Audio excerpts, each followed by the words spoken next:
Today, I am joined by Matt Campbell and also by Ted Walter. Ted is from IC 9/11.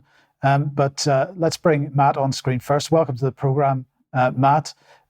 Just for anybody that isn't aware of you and your family's story and everything that's happened since 2001, give us a little bit of background.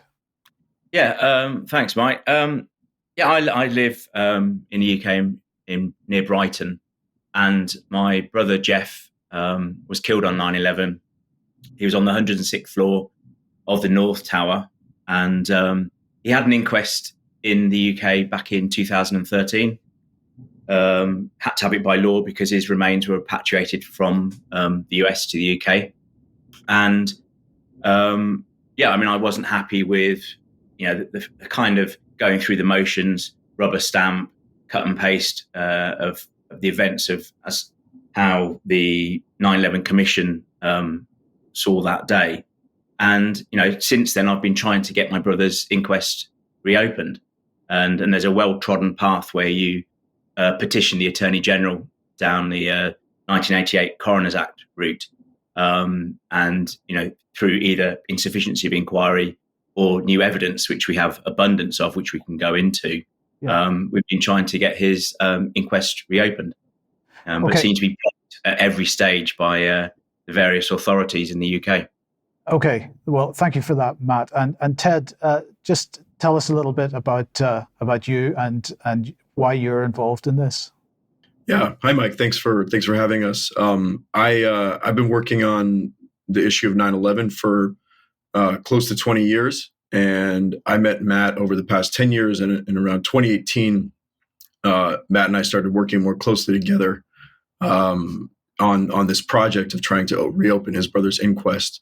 And so we've been kind of discussing and collaborating and strategizing since that time. I know he was working on it prior to that. But I come at this from the angle of having studied the controlled demolition evidence very deeply, the evidence that the Twin Towers in Building 7 were brought down by controlled demolition. And I saw the opportunity of what Matt was trying to achieve in reopening his brother's inquest as an opportunity to prove in a court of law in the UK that both buildings were brought down by controlled demolition. And so we really got going in the last few years, and in 2021, Matt's family submitted their application to reopen the inquest, and we've been fighting to achieve that ever since. And the Attorney General is now standing in the family's way. So it's been an honor and a pleasure to work with Matt these past few years, trying to achieve this. Okay, thanks, Ted. So Matt, let me bring you back at this point and just give us a little bit of the history of what has happened since September 11th, 2001 for you and your family. Apart from obviously dealing with the fact my brother was murdered, I'd say for the first 10 years, for me, it was very hard because I was obviously grieving my brother, but also really fighting to, sit contently, but not contently with, the way that the official narrative was being spun in all directions. And we're not just talking about the controlled demolition of the towers. My mum's always been very interested in everything surrounding 9/11. And I think between myself and her, we really were the ones that have always wanted some further investigation into the events surrounding my brother's death. Were you then allowed or able or to take part in the actual 9/11 inquiry itself? No, I mean, at that time, if you're talking about the 9/11 Commission report, we just felt so isolated over here and powerless. I started questioning stuff as early as a couple of months after the attacks. What was it that sparked that skepticism, or if it was skepticism, of what happened? I think it was really the response of the US and the UK and the war in Afghanistan, and then obviously followed by Iraq. There was a great article written by John Pilger, the late John Pilger, and it was called "This War is a Farce," which he wrote end of October 2001. And it was just talking about the madness of what we were doing over in Afghanistan, the fact that the majority of the hijackers were Saudi, they'd been trained in Germany and the US. What the hell are we doing, bombing the hell out of Afghanistan? And I just started to read everything I could Some mainstream, obviously, but from alternative sources as well. I remember there was one journalist, Peter Lance. I read quite a number of his books that he wrote, and just that feeling of unease that we weren't being told the full story about the events of 9/11. You were here while the commission report was being constructed in the United States, and there was no opportunity then for any communication with that process. We certainly, I didn't really seek any involvement, and like I said, it was hard enough to actually get information out from the US. It wasn't really reported over here brilliantly. That both the 9/11 Commission report, the hearings that they had, but also the actual NIST inquiries into the collapse of the buildings. Very, very hard to actually get information. If we spoke with our police liaison officer, they didn't really have access to, I guess, what a lot of the American families had over in the States. So it's always been difficult. It's not been an easy process to get information out of the authorities. And so are you then involved with, in connection with the families in the United States that are also campaigning in this area? I've had some contact with some of the family members, and indeed some of them have actually supported our application to get my brother's inquest reopened. But obviously, they're over there, and I'm over here. I have met up with some UK family members who are supportive of what I'm doing, but they're not willing to go public, which I understand, and they also don't want to reopen old wounds, etc. Aside from the reopening old wounds issue, is that because they are concerned about what people are going to say about them if they publicly support your efforts? I think it's probably a bit of both. I can't speak for them. Some of it's just, it's just age. Some people have lost children, they're perhaps in their 80s now, and it's just they don't want to engage in. So, Ted, if we bring you back at this point, you're obviously running an organization, ic911.org is the website. But what's your thoughts on you're based in the United States. What are your thoughts on the campaigns that are going on over there still to get some kind of further reopening of this in the States? Yeah, well, among the family members of the 9/11 victims, I think the most vigorous campaign that is still going on here in the United States, with involvement of families overseas as well, is the lawsuit against Saudi Arabia and Saudi officials for largely for their assisting the alleged 9/11 hijackers. You also have families like Matt's who are clear that the buildings, the Twin Towers, were brought down by way of controlled demolition, who are in various ways campaigning, trying to raise awareness about that. But that's a little more, that's not in the sort of the mainstream. Although many families are aware of that or believe that the buildings were brought down by controlled demolition. So you have families like Bob McIlvaine, who, and Matt mentioned that there was a handful of family members who have supported his family's petition. Bob McIlvaine is a father who lost his son, Bobby, and there's draft legislation named after his son, the Bobby McIlvaine World Trade Center Investigation Act, that Bob and Architects and Engineers for 9/11 Truth, another organization in this space, have been trying to get entered or somebody in Congress to sponsor for the last several years, and that would set up a special committee to reinvestigate the destruction of the 3 buildings on 9/11. So there are efforts like that, but as Matt mentioned, as time goes on, people need to move on, so things sort of ebb and flow. I would say, in my view, right now, Matt's effort to reopen his brother's inquest is, perhaps the most important and promising thing that is happening on this front, as far as family members attempting to reopen the investigation in various ways. You also have all sorts of, public awareness raising happening in the United States and across the world, which also ebbs and flows over time. And I think right now we're in a particularly active period of people of gaining traction within the public consciousness about the official story of 9/11 being untrue. And I think we've seen a burst of energy over the past year in terms of more people talking about this issue, more people being willing to challenge the official story. And so I really hope that continues to grow. And I think Matt's effort can be a big part of that. I mean, I think I asked you this the last time we spoke, but I just want to touch on it again if we can, because I mean, obviously it is something that happened in 2001. Many people around today were not even alive at that stage.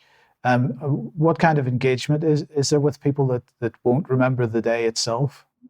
Well, I think we tend to see that those younger generation is often more open-minded about what, looking at the facts of what really happened that day. They may not have as emotional of a connection to it, but they are very open-minded about it. At the same time, they're seeing things in the world today that really bother them. What we're seeing happen in Gaza, what we're seeing in Ukraine, and really across the world, and this sort of military, the military-industrial complex is kind of going full blast right now. And I think young people, especially with what's happened in Gaza in the last 4 months, are seeing that, and it's probably, well, I'd like to think at least, making them more interested in understanding what's happened over the past few decades. And of course, 9/11 was sort of a pivot point, a turning point, as far as the U.S. empire and its efforts to remake the Middle East, which it's continuing today.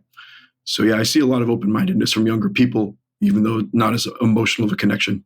That was going to be my next question. Do you think there is an appreciation about how significant that day was with respect to so much of the geopolitics that's happened since? I would like to think there is. Maybe I'm just projecting it, but I think that there is an appreciation. I think some people talk in terms of the war on terror being over, or that period ended when we left Afghanistan. But I think that that's not that compelling, and I think people realize that the events of today were very much set in motion 22 years ago. And yeah, I think that there's, I think that what we're seeing, the continuance of the U.S. empire that really went into full overdrive at that time. So I think most people who are paying attention to these events are making that connection. Whether they're willing to take the next step and truly question the official story of 9/11 it varies. And of course, that's our job, is to make sure that as people are active around trying to end the aggressive and immoral actions of the U.S. government and its allies, that they look at 9/11 skeptically and realize that the fraudulence of the official story of 9/11 it could be a huge asset in undermining public support for what the U.S. government is currently doing and has done over the past 2 decades. Yes. Okay. So Matt, let's come back to you, and so take us through the stages that you've gone through up to date, because obviously on yesterday's UK Column News, we mentioned the fact that the Attorney General has turned down your latest attempt to get an inquest reopened. But start at the beginning and just take us through the steps that got us to this date and the excuses that have been used up until now. Yeah, so we submitted a 2,500 page application to the Attorney General back in August 2021. And they eventually got back to us 22 months later. This is June last year, with a very short letter that really didn't give any reasons for refusal. And certainly the ones that they gave were unlawful. They certainly weren't applying the tests that they're supposed to apply to what we had submitted and what we'd argued, which is, insufficiency of inquiry and new evidence which was not seen at the first inquest of, explosives, controlled demolition, etc. We then had only really one option, which was to apply to the High Court and threaten litigation against the Attorney General. You have 3 months from when an official decision is made. And so last summer, we amazingly managed to raise enough funds to engage the barrister again, to prepare the full grounds, which were passed on to the Attorney General. And they, I think, was so aware that they were going to lose in the High Court they I think it's unheard of. They withdrew their decision they made last June and said, which they're allowed to do, and then we're going to make a new decision. And I must admit, I was pretty confident towards the end of last year that we would get permission granted.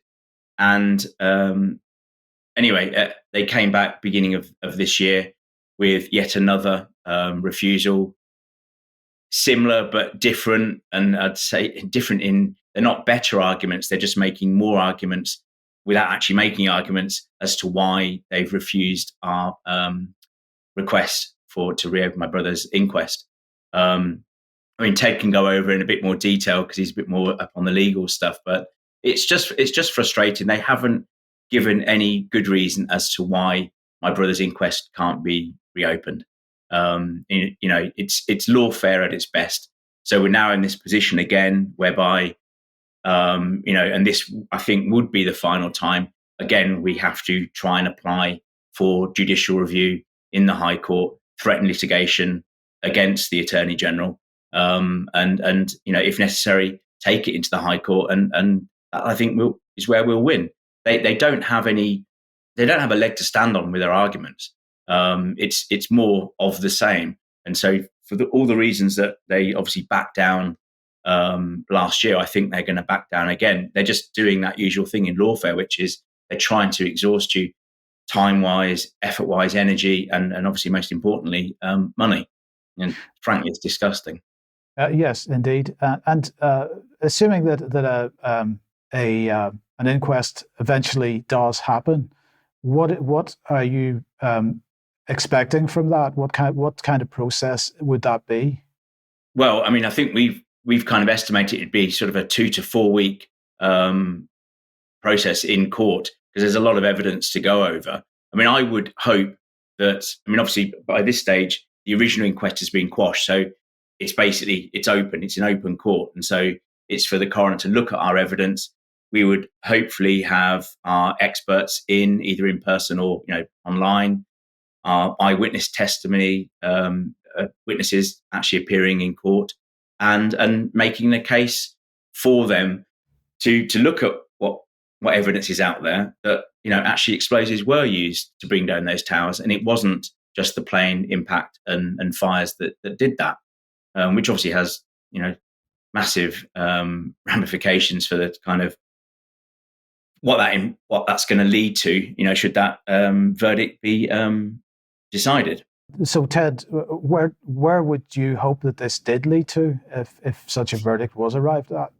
Yeah. So, and just to make sure that everyone's clear, the official conclusion that the coroner delivered in 2013 was that Geoff died because the impact of American Airlines Flight 11 caused the building to collapse and thus took his life. And so there's other things that are stated in the official conclusion, but that is the specific thing that the Campbell family is challenging, is the cause of the collapse, which wasn't actually, there was zero evidence presented at the first inquest or even assertion as to the cause of the collapse. And that's one of the two prongs of the Campbell family's case, is to say that there was insufficiency of inquiry. There was actually the coroner has stated a conclusion for which zero evidence was considered during the inquest. It's pretty open and shut case, in my opinion. So what we hope is come from that. Well, there's no automatic legal ramifications that come from an inquest. And I think people in the UK will understand even better than me kind of what the purpose of an inquest is. It's its own legal function, which we don't actually have here in the United States. But you're sort of legally establishing the cause of death. Doesn't trigger any sort of criminal investigation immediately. Doesn't any sort of inquiry. From there, it all depends on what people make of it. Whether Matt and other families in the UK then want to campaign for there to be a larger inquiry. Whether families in the United States hear what has happened, hear that a family in the UK has got a new inquest and established that the Twin Towers were brought down by controlled demolition. I think it's nothing automatic legally, but I think that will create waves. I think that news will spread across the world rapidly and reverberate. And I think in particular with the 9/11 families, it will resonate. But I think as well, the independent media and even the mainstream media will take a great interest in this finding, and I think that would be a turning point. I think that would greatly accelerate the public's interest and desire in kind of fully reopening investigations into what happened on 9/11. What are the next steps? I mean, where do we go from this point? You've had this latest letter from the Attorney General. You've issued a statement. I take it, by the way, there's been zero interest from mainstream media on this. Yeah, I mean, at the moment, yes. I'm hoping that there is some interest from some papers that have previously covered my case. But yeah, I mean, the next steps, it's so frustrating, after they sat on our initial application for 22 months, every single time they've made this decision, and an unlawful one, and we wish to challenge it. By law, we only have 3 months to challenge that in the High Court through the judicial review process. So for us, that's a drop dead deadline of the 3rd of April. So if we miss that and we don't submit to the High Court by then, that's it. We have no way of appealing or challenging what the decision that the Attorney General has made. Obviously, we need funds to do that, to engage a barrister, let's say the same barrister, Nick.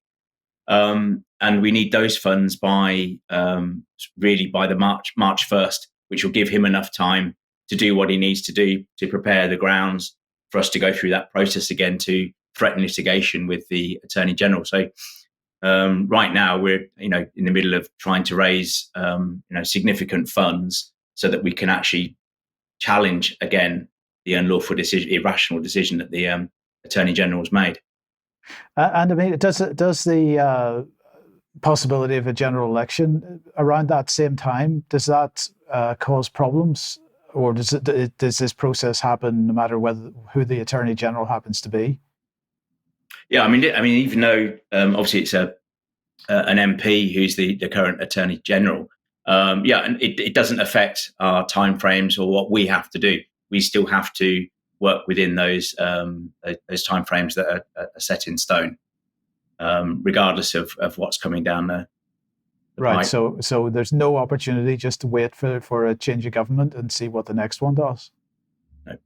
That's pity. Right. Okay. It seems really unfair that you've actually got someone who is an elected politician blocking our right to have a fresh inquest.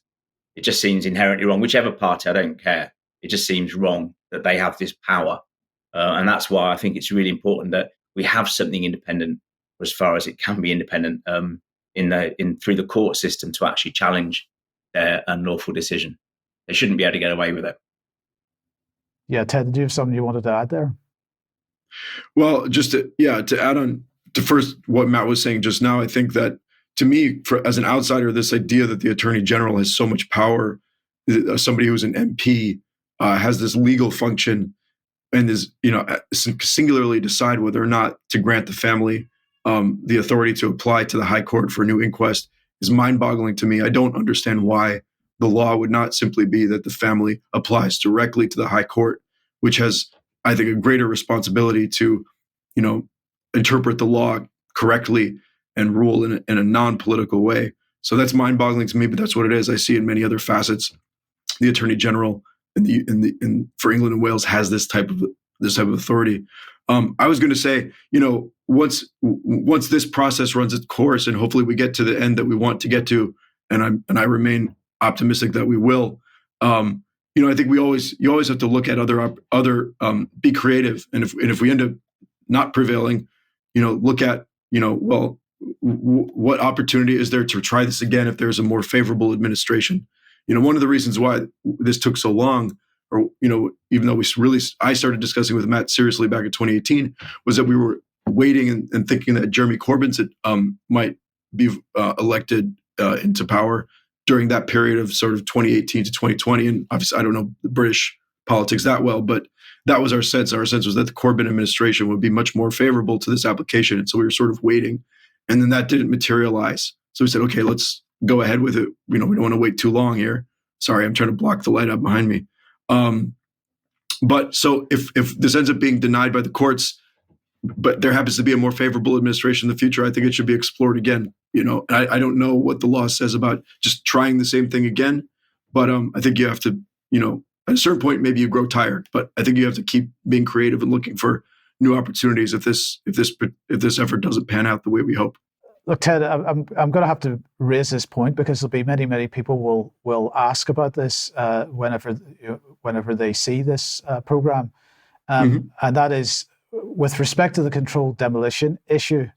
Of course, within the 9/11 movement itself, the people that are calling for a fresh look at this, there's some disagreement about what actually brought the buildings down and the issue of controlled demolition versus other methods. How do you deal with that sort of disagreement within a group of people that really everybody needs to be on side and helping with this? Yeah, I mean, my overall response to that is, especially in the context of trying to reopen an inquest, is to not quibble about the specific technology that was used to unnaturally destroy the buildings. The question is whether or not American Airlines Flight 11, the impact of that and the subsequent fires brought down the North Tower. That is what we're challenging. And the scientists and experts that I work with, that Matt is affiliated with, they're very much responsible for developing the body of evidence that says that thermite and nanothermite, probably combined with more conventional explosives, were used to destroy the buildings. That is what is, and that is very clear from the science that's been done, from the papers that have been published. The extreme temperatures, the very clear signature of thermite and nanothermite in the dust, in the previously melted steel beams that were pulled from Building 7 and the Twin Towers. To me, that is incontrovertible. Whether there's other technologies involved, I tend to be skeptical of that. But again, I ultimately see that as quibbling over what specific technology was used, and I think that whole debate has been magnified and accentuated, possibly by people who don't have the best interests at heart. Ultimately, it's about whether the building collapsed naturally due to the airplane impact, or whether it was brought down intentionally by people who wanted to bring down the buildings and were able to do so. Yes, I think that's a very reasonable point, and it seems to me that Matt, the outcome of this is in order to at least get to the point of being able to say to people, look, this was not an airplane, the result of an airplane crash. There was something else went on here. And once we get that established, then we can look in more detail at what the actual process was once the collapse began. And I think you said on the UK Column News that, in fact, the NIST inquiry only went up to the point of collapse. It didn't look at the collapse itself. Is that correct? Yeah, I mean, that's right. And I mentioned on that news report, the bizarre situation that the Attorney General is relying on a report that doesn't actually address our new evidence, doesn't actually go into how the buildings collapsed. And on top of all that, it was never put in front of the coroner in the first place. That's just completely the wrong application of law the Attorney General's applying. Just one of the many things that are just so frustrating with the response that the Attorney General is giving us. Can you say a little bit more about the new evidence? Ted's probably in a better position to talk about that, to be honest, off the top of his head. Nick Stanage, the barrister, and Matt and I worked together for about a year to put together this package of evidence that's 2,500 pages that comprises expert witness statements from six experts, as well as 5 eyewitnesses, actual people. 4 of them were first responders who were there. Another was an occupant in the buildings. And we have testimony from them that reiterates what had already been documented since 9/11, but they were just reiterating their testimony that had already been documented and stating that they would be willing to testify at a new inquest. So, it's amazing to see the letter from the Attorney General say expert and eyewitness evidence of controlled demolition is not credible. I don't know how you call these 4 first responders who are testifying to witnessing explosions not credible. But so that's a piece of it. We have the probably a couple dozen peer-reviewed papers, many of them that were published in the Journal of 9/11 Studies, which is part of the International Center for 9/11 Justice. We have the report on World Trade Center Building 7 done by engineers at the University of Alaska Fairbanks. Again, the Attorney General is just summarily dismissing this report as being not credible, even though it was done by PhD engineers at a university in the United States, and so on. So we've also put that alongside the scant statements that have been made by NIST and by engineers who support the official story of how the buildings came down, to show that the other side, both NIST and other engineers who support the official story, don't actually engage with the evidence. And none of, as Matt mentioned, none of the evidence that is presented in there, the evidence of incendiaries, of thermite, looking at the dynamics of how the towers came down, NIST doesn't address any of that in its report. At best, it addresses some of it in very short FAQs. And so we provided those FAQs as part of this application to show just how little the other side, NIST, has to say about this evidence. So overall, that's sort of in a nutshell what's in the 2,500 pages that was submitted. Yeah, is that evidence private to this effort, or is that evidence available for people to see at the moment? I don't think anything from it. I mean, almost nothing from the application is private, aside from statements from members of Matt's family, the other 9/11 families who supported the application.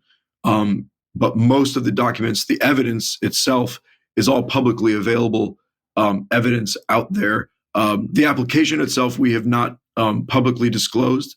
I think that's sort of the common practice, the way things are done in the UK. Is that an application like this you would not divulge to the public, at least at this point. It's sort of private to the Attorney General. But all the actual evidence in that application is publicly available. And Matt, if this effort for judicial review is refused, perhaps this specific process comes to an end. But do you have any idea what you might do afterwards? There is actually one other step, which I think is the Court of Appeal that we can go down. But I don't know. I mean, perhaps that's a question to ask. Should we be in that situation a few months from now? My dad's part of the Motley Rice Saudi lawsuit. I'm still very interested in what's going on at Guantanamo Bay, the Saudi lawsuits, etc. I'm never going to stop thinking about, my brother and 9/11, and knowing what I know has been covered up. That's not going to change for me. I can only hope that at some point, somewhere down the line, this is if we fail, I can be of some support to another family member who wants to try and do the same thing. I mean, although it's been a long time since new remains have been identified of any UK victim, let alone anyone else. I mean, potentially, if someone is identified and their remains are repatriated back to the UK, that's one route where actually they have to, by law, have an inquest. That's one way in which I could get involved. Would certainly support any family that wanted to go down that path. Can I just ask you about that statement? Because where would remains be? I mean, this is 2024. This happened in 2001. Are you saying there's still remains that have not been identified and returned to their families? Yeah, I mean, there's about 21,000 fragments of people found from the World Trade Center area. I think about 7,000 are still not identified. About 5,000 of them are no bigger than an inch. You're talking tiny fragments of people. And so even though the DNA techniques have been improving over the years, the rate at which identification happening, let alone new identifications of new people, it's trickled down now to a couple of months. They're not going to give up. They're going to keep trying to identify remains. I had 4 tranches of my brother's remains identified over a period spanning 11 years. So yeah, I mean, there are still remains, and there is still a chance that new people may be identified. I think the last one was a couple of years ago. It is almost like less than one a year now. See, that's something I didn't know about. I thought that by this stage that work would have been completed. So is this taking so long because there's basically no funding going to this process at this stage? No, they have funding. It's because of the degree of fragmentation and the quality of the remains. I mean, one of the things that has really hit home to me is the degree of fragmentation. And I remember an article I read from a forensic pathologist who was an expert in what happens when people are blown up with explosives. And complete fragmentation, disintegration of the body occurs the closer your proximity to explosives. I mean, I know, for example, that there are some people on the same floor that my brother was, where they've been found sort of 85, 86% whole. And yet most people from that floor have got a high degree of fragmentation. We found no more than about 3% of my brother's body. And that's very common for a lot of people. You're talking on average 7 or 8 body parts, tiny fragments per individual that's been identified. Wow. Right. Sorry, Ted. Yeah, I just want to add to that 1,100 victims have not been identified out of the sort of 2,600 or so who died at the World Trade Center. 1,100, about 40% have had no identification. No, not even a tiny piece of their body has been identified and returned to the family. So, which is astounding, and it shows you the level of fragmentation that occurred that clearly would not happen in a natural building collapse. But when you think about what Matt was saying before, yes, if a British victim is identified and repatriated, the remains repatriated back to the UK, it would trigger a new inquest. We're talking, how many are unidentified still of the British victims? Maybe 50. So 50 out of 1,100 would sort of be your probability of one of those unidentified, not newly being identified and being British. So it's sort of a remote chance, especially since they're only identifying 1 or 2 people a year now. But it's not impossible. That's why, I mean, I think it's important to get the word out of what we're trying to do, so that if it does come to that, it will encourage someone to come forward and maybe try and contact me. I have to admit, excuse my ignorance, but I had not appreciated that, and I'm not aware. Either of you want to comment on this? I'm not aware that this has been pointed out to anybody in mainstream press or at all over the last 20 years. About someone coming forward, I'm unlikely to find out that there's going to be a new inquest. I mean, rather astonishingly, that inquest that was held in 2013 with 9 other victims as well as my brother, there was nothing in the press.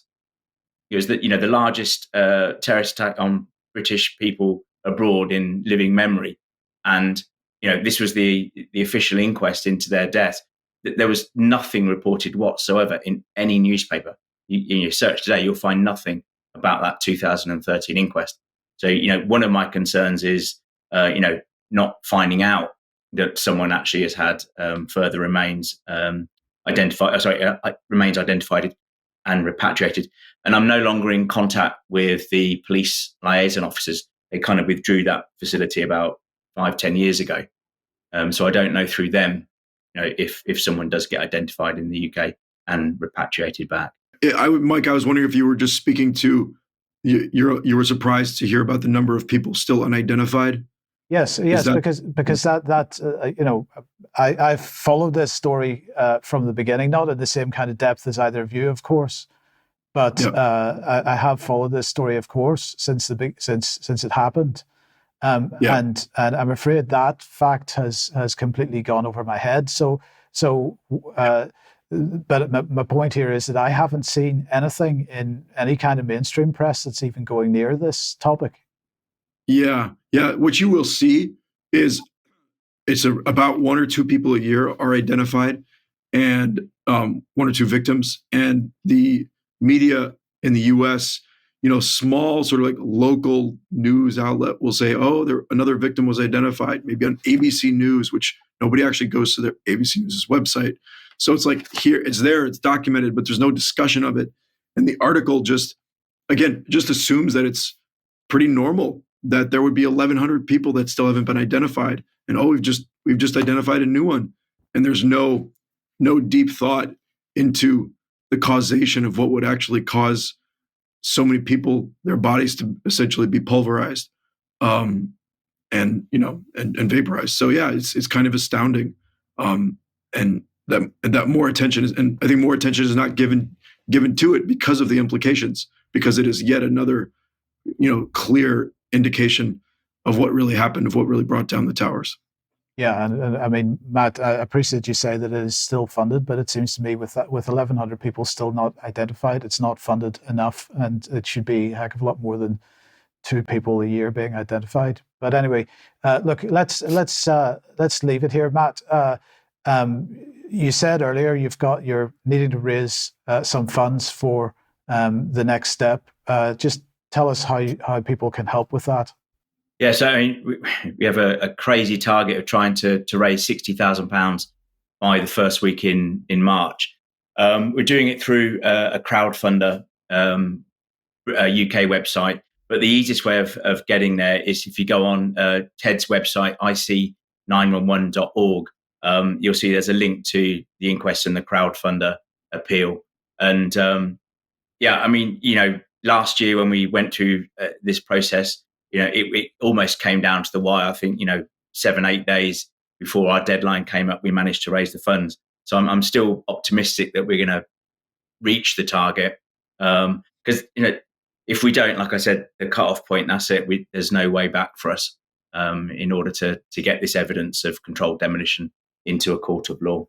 That amount of money is needed on that first day. It's not that you could raise half of that initially and continue the campaign through March and April?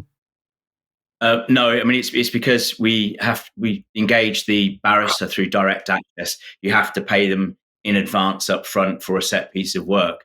And obviously, we've got to submit this filing no later than 3rd of April. So, we're talking a good 3 weeks, if not more, of works required. So that's why we need the funds by, the first week in March latest. Yeah. I would say we could, if we raise £48,000, which is the initial fee for the work the barrister has to do in the month of March, we probably would be able to go forward. But the other 12, because it's £60,000 total, the other £12,000 would really need to be raised by the end of March. But pretty much, the large share of it definitely needs to be raised by March 1st. Matt, you were going to say something. There's a separate chunk of work to do with the actual submission to the High Court. So yeah, it's expensive. That's all I can summarize it as. But yeah, 48,000 is the initial phase. If we hit that, that's great, because we then are able to start the threatening of litigation process against the Attorney General. This is somewhat tangential, but I just want to point to the case of David Miller, the professor who was sacked by University of Bristol for his anti-Zionist views. He was successful just a few days ago. He prevailed in his employment case, and his attorney fees were at least £100,000, if not more. And he's working to raise that, to back pay some of those fees. But it's an example of A, how expensive this kind of litigation is, but B, how sometimes it's possible to prevail when truth is on your side and when enough people come together. So I think, just want to take inspiration from Professor Miller's case and believe that we can achieve the same thing here. Yeah, and I would just say, we're always encouraging these types of initiatives for a lot of people to give a little. So we don't want, obviously, if somebody's going to come along and fund the whole thing, that would be absolutely fantastic. But at the end of the day, it requires more likely to require a lot of people just to give a little, and so that should be absolutely achievable. Okay, well, look, let's leave it there for now. We will, of course, make links available in the show notes for this interview for everybody to help if they possibly can. I'm going to say thank you very much to Ted Walter and especially Matt Campbell. And we would like to wish you all the best, Matt, and hope that you succeed with this. Thanks, Mike. Appreciate that. All right. Thanks, everybody, for watching today. We will see you next time. Bye-bye.